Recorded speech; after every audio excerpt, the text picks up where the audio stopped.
Дұрыс тамақтану қазір көп ойлайды қымбат деп. Негізі дұрыс тамақтану қымбат емес.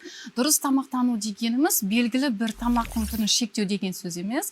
Біздің рационда, яғни біздің тарелкада углевод, көмірсулар 50%, белок 30%, майлар 20% болу керек. Және клетчатка болу керек. Ал біздің қазіргі кездегі адамдардың рационында тез сіңірілетін көмірсулар, яғни фастфуд 80% орын алады деп айтсақ болады. Соның салдарынан қазір семіздік, қант диабетінің бірінші типі, қант диабетінің екінші типі өте жиі кездеседі. Қазіргі таңда 21 ғасырдың дерті семіздік деп атасақ болады. Семіздіктің нәтижесінде инсулинорезистенция және қант диабетінің екінші типіне алып келеді.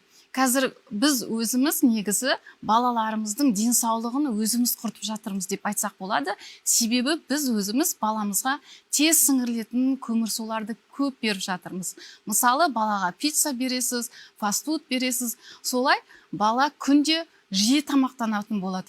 Тез сіңірілетін көмірсулар қанда 1-2 сағаттан кейін сіңіріліп кетеді, глюкоза қанда деңгейі төмендейді, нәтижесінде бала шаршайды, көңіл күйі төмендейді, ашушаңдық болады.